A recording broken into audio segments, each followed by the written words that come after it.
ጓል ትረኽቦ ኣብ ሓቂ ዝተመርኮሰት ትርኻ መበል 22 ክፋል ወትሩ ረቡዕ ጸሓፍን ተራኽን መምህር ደሴ ገብረ ኪዳን ወዲ ሕቡር ዝኸበርኩምን ዝኸበርከንን ተኸታተልቲ ናይዛ ትርኻ ኣብ ዝሓለፈ ረቡዕ መበል 21 ክፋል ይሆናን ምስኣ ዝጓዓዙ ዝነበሩ መጓዓዝታን ገና ኣብቲ ዋርዋር እናበለ ረመፅ ዝተፍእ ምድረ በዳ ከለዉ ዝነበሮም ዝተማይ ከም ዝወድኡን እቶም ሒዞሞም ዝጓዓዙ ዝነበሩ ልብያውያን ኩሎም ከይሞትውን ስለዝሰግኡ ፈውሲ ሞት መተርከሲ ጎረሮ ሒደት ማይ ከም ዝሃብዎምን ድሕሪ ናይ 3 መዓልታት ኣሰቃቂ ጉዕዞ 10 ሰባት ኣብ ሰህራ ቀቢሮም ኣብ ቤልቃዚ ከም ዝኣተውን ኣብ ጽሕኤ ገዲፈኩም ነይረ ሎሚ ድሮ ረቡዕ ኣኺሉ ከዓ መበል 22 ክፋል ሒዘልኩም መጽ ኣለኹ ኣብ ቤልቃዚ ምስ ኣተዉ እቶም ኣብኡ ዝነበሩ ሰባት ገንዘብ ክፈል ኢሎም እናገረፉ ብጥሜት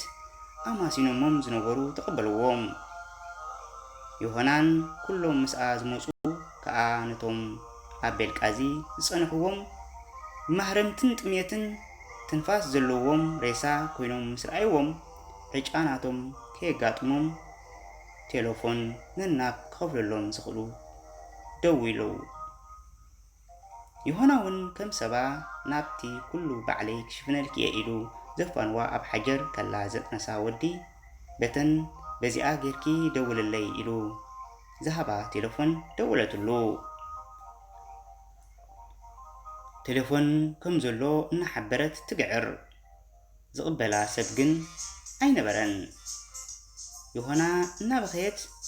እታ ቴሌፎን ነቶም ዝጽበይዋ ዝነበሩ ሃበቶም እቶም ምስ ይሆና ዝመፁ ኩሎም ረዳት ረኺቦም ገንዘብ ተኸፊልዎም ንትራብሎስ ይብገሱ ነበሩ ይሆና ግን ዝረድኣ ሲኢና እቲ ክኸፍለልኪ እየ ዝበላ ወዲ ዘጥነሳ ቴሌፎን ምልዓል ኣቢዋ ስለ ዝነበረ ናብቶም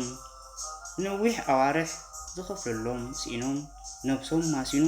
ግዳይ ሕማምን ጥሜትን ኮይኖም ዝነበሩ ሓወስዋ ምስክነይቲ ሆና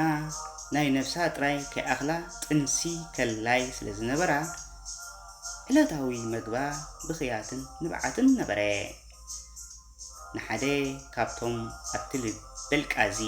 ዘኽፍሉ ዝነበሩ ናብዚ ወዲ ዝባድ ቴሌፎን ክድውል ኢላ ሓተተቶ እሞ እቲ ወዲ ከዓ ስለ ዘደንገጸቶ ሕራይ ብምባል ቴሌፎን ሃባ ይሆና ናብቲ ዘጥነሳ ወዲ ቴሌፎን ደወለት እሞ ድሕሪ ብዙሕ ግዜ ምድዋል ተቐቢሉ ሃሎ መን ክብል ዘላ ይሆና ኣነ ይሆና ኢላ ብምጅማር ሕማቕ ከም ዘላን ክኸፍለላ ምዃኑን ሓበረቶ ወዲ ሰሚዕኪ ኣነ ኣይፈልጠክን እየ ድሕሪ ሕጂ ናብዛ ቴሌፎነይ ገጽኪ ከይትድውሊ ኢሉ ኣብ እዝና ምስ ዓፀዋ ይሆና ንበዓል ነጎዳ ባሓዊ ደብሶ ኮይኑዋ ውይላ ሃንደበት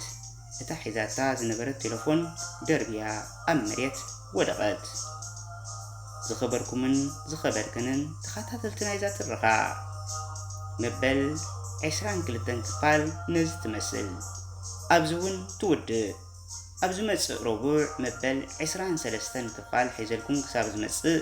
ከም ትልሙድ ሕቶ ርእይቶ ሳብስክራይብ ሼር ካባኹም ክጽበአ ንሎሚ ኣብዚ ኣኽለና ሰናይ ሰሰናዩ